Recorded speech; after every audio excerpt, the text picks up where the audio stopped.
The search continues for a missing submersible in the North Atlantic Ocean, and a federal judge has struck down an Arkansas law banning gender-affirming care for transgender minors.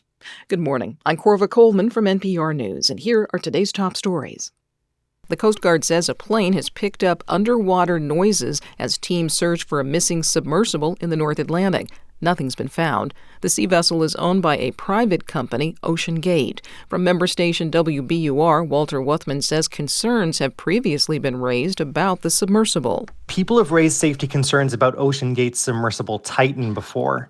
We obtained federal court documents from a contract dispute in 2018 that show the company's former director of marine operations was concerned about the vessel's structural integrity.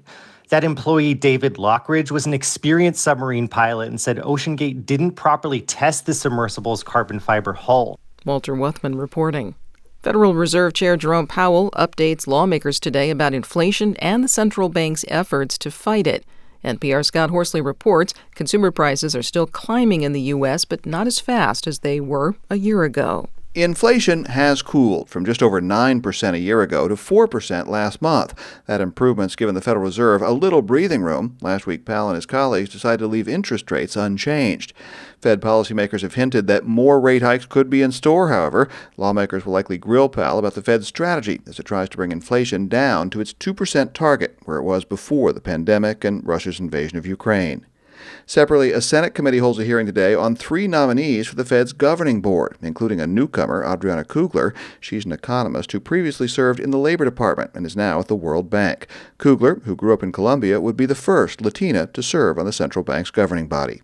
Scott Horsley, NPR News, Washington. A federal judge has permanently struck down an Arkansas law banning gender-affirming care for transgender minors. From member station KUAR, Daniel Breen reports. The ruling by U.S. District Judge James Moody Jr. says Arkansas violated its citizens' constitutional rights to equal protection when it banned all gender-affirming treatments for people under 18. The 80-page ruling says depriving trans minors of treatments like hormone therapy would cause them irreparable harm, and that delaying care until adulthood would force teens to go through changes inconsistent with their gender identity.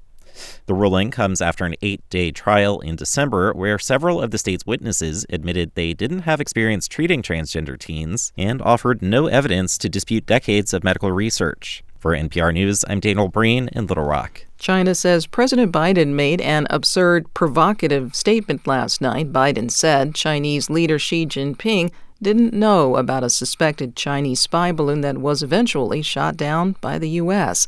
Biden said that was a great embarrassment for dictators. Meanwhile, Biden will see Indian Prime Minister Narendra Modi at the White House tonight.